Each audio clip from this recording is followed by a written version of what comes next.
नमस्कार. हिंदुस्तान पोस्टमध्ये आपल्या सर्वांचं हार्दिक स्वागत आहे. मी चंद्रशेखर नेने, आंतरराष्ट्रीय घडामोडींचा अभ्यासक. माझ्याबरोबर सतीश व्हिडिओग्राफर आहेत. गेल्या वेळेला आपण तहबूर राणांना पकडून आणलं त्यावरचा व्हिडिओ केला. तो आपल्यापैकी बऱ्याच लोकांना आवडला. त्याच्यावरती आम्हाला काही कमेंट्ससुद्धा आल्या, त्या मी याच्या शेवटी वाचून पण दाखवणार आहे. परंतु एक एक घटना कशा होत आहेत पहा. भारताच्या दृष्टीने अनुकूल घटना कशा होत आहेत. तहबूर राणाला धरून आणलं आहे. त्याला धरून आणल्यानंतर दोन गोष्टी होणार आहेत. एक म्हणजे आपला भारत सरकारचा दबदबा आता एस्टॅब्लिश झाला आहे की अमेरिकेतनं सुद्धा आपण भारताचे गुन्हेगार पकडून आणू शकतो. तो एक हॅपी पाशिया म्हणून जो आहे खालिस्तानी, त्यालासुद्धा आता अमेरिकेने पकडला आहे. त्यालाही आणि तो पन्नू त्या सगळ्यांना आपल्या इथे आपल्याकडे आणता येईल. पण त्याहून महत्त्वाचं, तहबूर राणा इथल्या कुठल्या लोकांनी त्याला मदत केली त्यांची नावं उघड करेल आणि त्यामुळे काँग्रेस आणि विरोधी पक्षांचं धाबदण आणलेलं आहे. हे एका बाजूला होत असताना आपण एक गोष्ट विसरू चालत नाही की आपला खरा शत्रू हा चीन आहे. पाकिस्तान शत्रूच आहे, पण तो नगण्य शत्रू आहे सध्या. चीन हा त्याचा मायबाप असल्यामुळे चीन हा आपला खरा शत्रू, जास्ती मोठा शत्रू आहे. परंतु त्या चीनला जर मारायचं असलं तर त्याच्यात अमेरिकेची भूमिका फार मोठी आहे. आणि अमेरिकेचाही चीन हा खरा आणि सर्वात मोठा शत्रू असल्यामुळे सध्या आता फार रंगतदार वळणं घेत चालले. आपल्याला माहिती आहे ट्रम्प आणि शी जिनपिंग यांच्यामध्ये सध्या करयुद्ध किंवा ज्याला इंग्रजीमध्ये टॅरिफ वॉर म्हणतात ते सुरू झालेलं आहे. त्या करयुद्धाचे एक दोन मी टप्पे बघत होतो. तर 1 फेब्रुवारी 2025 साली ट्रम्पनी 10% कर चीनवरती लावला, ॲडिशनल टॅक्स म्हणून. 4 मार्चला त्यात अजून 10% वाढ केली. 10 मार्चला त्याच्या विरुद्ध चीनने 15% कर अमेरिकेवर लावला. म्हणजे आता खडाखडी सुरू झाली. मग 2 एप्रिलला ट्रम्पनी 54% लावली, टॅरिफ वाढवला. त्याच्यानंतर ट्रम्पनी 145% टॅरिफ वाढवला. मग चीनने 125% टॅरिफ वाढवला. पण त्याच्यानंतर मात्र 15 तारखेला डोनाल्ड ट्रम्प यांनी चीनवरती 245% कर वाढवला. म्हणजे $100ची वस्तू जर चीन अमेरिकेत विकत असला तर आता ती $345ला विकली जाईल. थोडक्यात म्हणजे आता ती कोणी घेणार नाही. तर त्याचा परिणाम काय झाला ते फार महत्त्वाचं आहे. इकडे तर शी जिनपिंगनी अगदी तलवार उचलून घोषणा केली की आम्ही युद्ध लढू, आणि त्यांचे मंत्री म्हणायला लागले आम्ही अगदी we will fight it to the end, म्हणजे आम्ही अंतापर्यंत लढू. इथे ते सांगायला विसरले की आम्ही चीनच्या अंतापर्यंत लढू. कारण आता व्हायला काय लागलं आहे, आता चीनमधनं बातम्या प्रसृत व्हायला लागल्या आहेत. तऱ्हेतऱ्हेच्या बातम्या आहेत बरं का. चीनमधल्या फॅक्टरीज बंद पडायला लागल्या आहेत. कारण चीनचा सर्वात जास्त फायदा करून देणारा ग्राहक होता अमेरिकेमध्ये. या सगळ्या वस्तू ते अमेरिकेला पुरवायचे, अमेरिकेचे लोक विकत घ्यायचे. एका ठिकाणी तर चीननी स्वतःच जाहीर केलं की ज्या वस्तू अमेरिकेत $3000ला आम्ही विकतो, लक्झरी बॅग्स वगैरे, त्या आमच्याकडे $500 तयार होतात आणि आम्ही आता त्या $500 विकायला तयार होतो. असं सगळं विचित्र प्रकार घडायला सुरुवात झाली.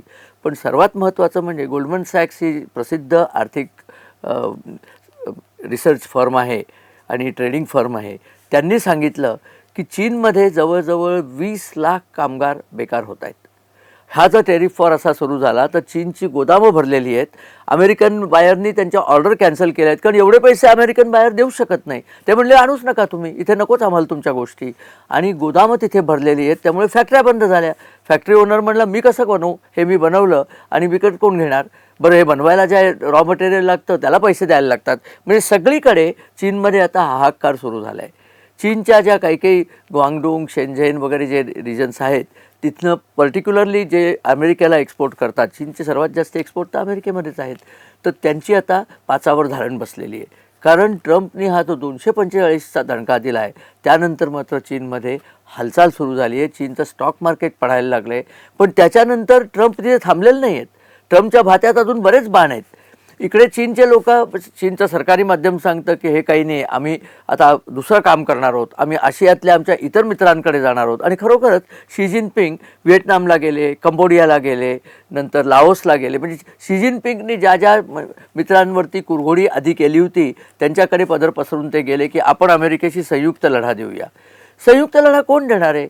कारण व्हिएतनाम जसा चीन अमेरिकेला एक्सपोर्ट करतो तसा व्हिएतनाम एक्सपोर्ट करतो. पण व्हिएतनामचा 80% एक्सपोर्ट केवळ अमेरिकेत आहे. अमेरिकेने जर डोळे वटारले तर व्हिएतनामचा देशच बंद पडेल अशी तिथे परिस्थिती आहे. त्यामुळे व्हिएतनामने अमेरिकेला सांगून टाकलं. चीनचा शी जिनपिंग व्हिएतनाममधनं परत गेल्या गेल्या व्हिएतनामने अमेरिकेला सांगितलं की तुमचे आमचे संबंध कालातीत आहेत, ते वेगळे आहेत, याचा त्याचा काही संबंध नाही आणि आम्ही आमची तुमच्यावरती लावलेली ड्युटी तर शून्यच करून टाकलेली आहे. Let us sit on a negotiation table. ट्रम्पने काय सुरुवात केली आहे, ही 245, बरं लक्षात ठेवा, ही 245% फक्त चीनवरती आहे. ही काही बाकी सगळ्या देशांवरती लावलेली नाही आहे. बाकी सगळ्या देशांना तर ट्रम्पने आणखीन एक गमतीचं विधान केलं की तो म्हणला की 90 दिवस मी जी काही करवाढ केली आहे ती स्थगित करतोय. म्हणजे काय, चीनला निवडून त्याच्याचवरती सगळा मारा सुरू झाला आहे. म्हणून चीन या बाकी सगळ्या देशांकडे गेला. बाकी सगळे देश म्हणले की तुम्ही जा तुमच्या मार्गाने, आम्ही आमच्या मार्गाने जाऊ, कारण आम्हाला आमचा देश जगवायचा. अहो, दोन्ही जर अमेरिकेलाच एक्सपोर्ट करणारे, दोन्ही एकमेकांच्या कॉम्पिटिशनमध्ये आहेत, व्हिएतनाम आणि चीन. व्हिएतनाम म्हणलं मग माझा माल काय तुम्ही विकत घेणार आहात का, अमेरिकेने घेतला नाही तर अमेरिकेशी मी कसा भांडू शकेन. युरोपियन युनियननी खूप दादागिरी केली होती सुरुवातीला की असं कसं अमेरिका करू शकते. मुकाट्याने शरण आलेत. जॉर्जिया मेलोनी जी इटालीची पंतप्रधान आहे, जिचे ट्रम्पशी चांगले सौहार्दाचे संबंध आहेत, मोदींशी पण तिचे खूप चांगले संबंध आहेत, तिच्याकडे आता ईयूचे लोक गेलेत की ट्रम्पमुळे आमच्याकडनं मांडवळी करा, कारण आम्हाला अमेरिकेशी भांडण परवडणार नाही. म्हणजे चीन जो संघ उभा करत होता ट्रम्पच्या विरुद्धात, त्यातले मेंबर एक एक गळाठत चाललेले आहेत आणि ते सगळे ट्रम्पच्या बाजूने जायला लागलेत, म्हणजे अमेरिकेच्या बाजूने जायला लागलेले आहेत. आणि सर्वात महत्त्वाचं म्हणजे चीनमधल्या अशा बातम्या आहेत की 12 लाख नवीन विद्यार्थी आत्ता मार्केटमध्ये आलेले आहेत. त्यांना नोकऱ्याच मिळत नाही आहेत, कारण या फॅक्टऱ्या आत्ताच्या बंद झाल्या. या विद्यार्थ्यांना नोकऱ्या कोण देणार. इथे फॅक्टऱ्यातनं बंद झालेले सगळे जे लोक आहेत ते रस्त्यावरती येतील, हे विद्यार्थी रस्त्यावरती येतील. आणि आता विद्यार्थ्यांनी आवाज काढायला सुरुवात केली आहे. ते म्हणले, शी जिनपिंग म्हणले की आम्ही लढू वगैरे. अरे तुम्ही आमच्या जीवावर लढताय, आमच्या नोकऱ्या गेल्या, आम्ही शिक्षणावर खर्च केला आहे, तो खर्च कुठनं आम्ही देणार. ते म्हणले की तुमच्या लढाईखाली, म्हणजे ते म्हणतात ना की बेडूक जसे सांगतात की तुमचा खेळ होतो ना आमचा जीव जातो, तसं ते म्हणले तुमच्या शौर्याच्या घोषणांकरता आम्ही मरायची पाळी येते. तेव्हा हे असं चालणार नाही. चीनमध्ये कितीही हुकुमशाही असली तरी शी जिनपिंगची आता पंचायत व्हायला लागलेली आहे. बरं, आता आणखीन एक ट्रम्पने गोष्ट केली. हे काय विलक्षण युद्ध. आता परवाचीच बातमी आहे. अमेरिकेचं मिसुरी नावाचं संस्थान आहे, तिथल्या कोर्टामध्ये एक खटला चालला होता, गेली 4 वर्ष चालला होता. खटला काय होता, अमेरिकेतल्या काही लोकांनी चीनवरती खटला घालला होता. आणि चीनपेक्षा सुद्धा कम्युनिस्ट पार्टी ऑफ चायना जी आहे, चायनीज कम्युनिस्ट पार्टी CCP, त्याच्यावरती खटला घातलेला आहे की तुम्ही जगामध्ये कोविड आणला. मी याच्यावरती आधी व्हिडिओ केले होते आणि मी तेव्हा सप्रमाण सिद्ध केलं होतं की कोविड हा Wuhan research viral research laboratory म्हणून जी आहे, त्या लॅबोरेटरीमधनं कोविडचा जंतू जगात पसरला. डिसेंबर 19मध्येच कोविडनी मृत्यू झालेले आहेत चीनमध्ये, पण चीननी ही बातमी लपवून ठेवली. आणि आता तो काय काय गोष्टी बाहेर येत आहेत.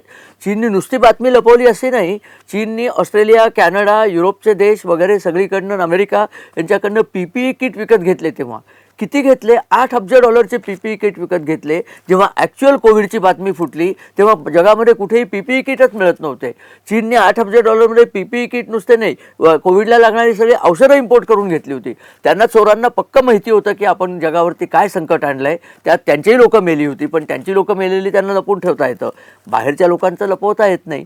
आणि तेव्हा सगळीकडे होतं की कोविड म्हणजे हा नॅचरलीच आलेला आहे. आता सगळ्या सिद्धता झालेल्या आहेत. कोविड नॅचरली आलेला नाही, कोविड चीननी तयार केला आहे, तो जगावर टाकलेला आहे. आणि मिसुरी कोर्टाने आता निकाल दिला 4 वर्षानंतर की CCPला किती तर काहीतरी $60 अब्ज दंड केला आहे.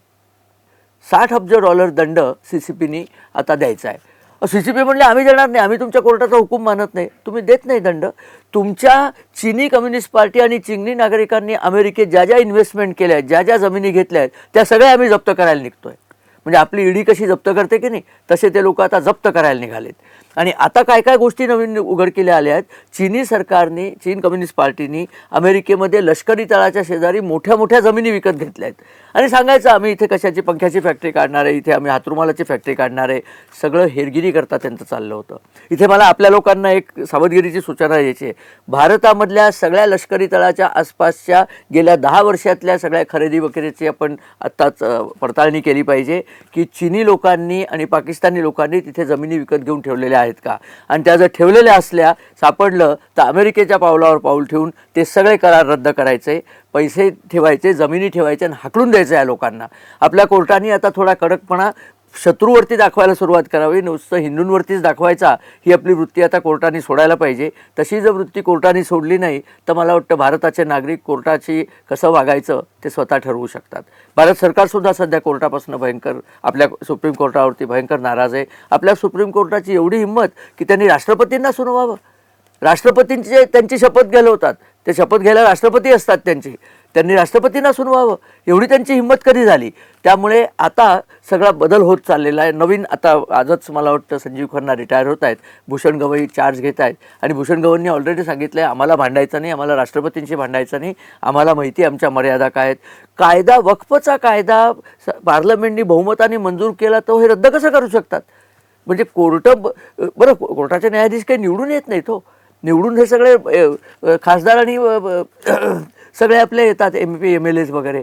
त्यामुळे लोकांना ते जबाबदार आहेत, कोर्टाचे न्यायाधीश कोणालाच जबाबदार नाही, अशी परिस्थिती व्हायला लागली आहे. बरं, मी थोडासा डायग्रेस केलं याच्यामध्ये, परंतु झालं काय याच्यामध्ये की चीनी लोकांनी ज्या ज्या जमिनी घेतल्या आहेत त्या जमिनी अमेरिकन लोक जप्त करत निघालेत. आणि आता तर ट्रम्पनी त्यांच्या अमेरिकन गव्हर्नमेंटची covid.gov म्हणून वेबसाईट आहे, त्या वेबसाईटवर सरळ टाकलेलं आहे की कोविड हा चीनकडनं आला.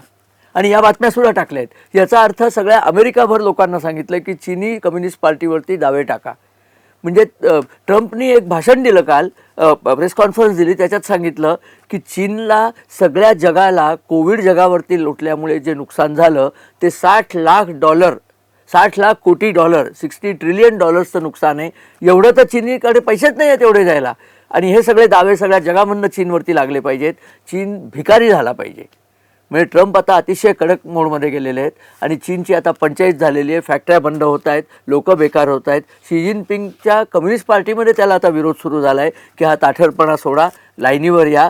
बरं, ट्रम्पने आता कालच सांगून टाकलं की याचा जर निकाल करायचा असला तर शी जिनपिंगनी प्रत्यक्ष माझ्याबरोबर बोललं पाहिजे, 1-on-1 टॉक झाला पाहिजे. हा निगोशिएटर तो वगैरे भानगडी चालायच्या नाहीत. आणि भीती काय माहिती आहे का, 1-on-1मध्ये जसा ट्रम्पनी पब्लिकली झेलेन्स्कीचा पाणउतारा केला तसा पाणउतारा जर शी जिनचा पब्लिकली ट्रम्पने केला तर चीनमधली लोक शी जिनपिंगला फाडून खातील. कारण चीनमध्ये लीडरची शक्ती दिसायला लागते. लीडरला कोणीतरी झटकलं आहे आणि लीडरला काही करता आलं नाही, त्याचा विकनेस जर दिसला तर त्या लीडरला हे लोक खाऊन टाकतील. आता फार येत्या आठवड्यात आपण बघाल अनेक गोष्टी बदलत चालल्या आहेत. चीनचे जे स्टॉक्स आहेत अमेरिकेमध्ये, स्टॉक आहेत त्याला कॉन्सेप्ट स्टॉक्स म्हणतात, ते सुद्धा खूप जास्ती किमतीचे स्टॉक्स तिथे आहेत. 800 अब्ज डॉलरचे चीनचे स्टॉक्स आहेत.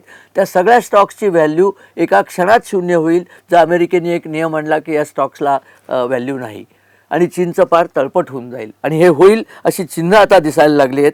त्यामुळे आपल्याला दिसतंय की चीनचं परिस्थिती गंभीर होत चालली. अमेरिकेशी युद्ध त्यांना परवडणारं नाही आहे, खूप महागात जाणार आहे. अमेरिका चीनचा माल आला नाही तर काही दिवस सहन करू शकते. चीनला जर फॅक्टरीमध्ये लोकांना नोकऱ्या देता आल्या नाहीत तर चीनमध्ये डळमळीत आणि पब्लिक जो आहे, पब्लिक आउटक्राय ज्याला म्हणतात, लोकांचा उद्रेक होईल, संतापाचा उद्रेक होईल आणि चीनी राजवट भस्मसात होईल, अशी चिन्ह दिसायला लागली आहेत. आपल्याला हे सांगायचं होतं की किती आंतरराष्ट्रीय पडद्यावरती काय काय घडामोडी घडत आहेत हे आपल्यापर्यंत पोचलं पाहिजे, म्हणून हा व्हिडिओ केला. आपल्याला जर आवडला तर आपण आपल्या मित्रपरिवाराबरोबर शेअर करा, आमच्या चॅनलला सबस्क्राईब करा आणि आपल्या कमेंट्स आणि आपले लाईक्स आमच्याकडे येऊ देत. कारण त्याच्या जोरावरती आपल्याला आणखीन चांगले व्हिडिओ देता येईल. एक मला कमेंट फक्त वाचून दाखवायची. मी म्हटलं ना मागच्या व्हिडिओवरती एक कमेंट आली होती, दीपक दांडेकर यांनी ती कमेंट केली होती, तर ती मला वाचून दाखवायची आहे. दीपक दांडेकरांनी लिहिलं होतं तहव्वूर राणाच्या व्हिडिओकरता, उत्कृष्ट विश्लेषण. तहव्वूर राणा येथे येणे हे काँग्रेसच्या लोकांना आवडलेले नाही, कारण 26/11हून 17 वर्ष झाली असून सर्व लोक विसरून गेले असतील असं काँग्रेसला वाटत होतं. जसं 93च्या बॉम्बस्फोटानंतर लोक विसरली तसं 26/11चं होईल असं त्यांना वाटत होतं. पण आता या महिन्यात ज्या 2 घटना घडल्या, वक्फ बिल विधेयक मंजूर झालं, 26/11च्या तहव्वूर राणाला भारतात आणलं, या दोन्ही गोष्टी काँग्रेसच्या 2004 ते 2013 या काळातील असल्यामुळे त्याची चौकशी UPA काँग्रेस सरकारला खूप महाग पडणार आहे. त्याच परिणामी राहुल गांधी या विषयावर बडबड करत नाही आहेत, हा परिणाम दिसू लागला आहे. मोदी सरकारने काँग्रेसच्या वर्मावरच घाव घातला आहे. मोदी सरकार तिसरं कार्यकाल 1 वर्ष आता वर्ष संपायला येत आहे, त्यावेळेला हा घाव घातला गेलेला आहे. अगदी बरोबर आहे दीपकजी, तुम्ही अगदी योग्य सांगितलेलं आहे. मोदी सरकार आता ॲक्शन मोडमध्ये आहे. राहुल गांधी आत्ता अमेरिकेला गेलेत, ते परत तरी येत आहेत की नाही याची आता चिंता आहे, कारण 25 तारखेला त्यांच्या नागरिकत्वाची सुनावणी होणार आहे. बघूया काय होतं ते. व्हिडिओ बघितल्याबद्दल धन्यवाद आणि नमस्कार.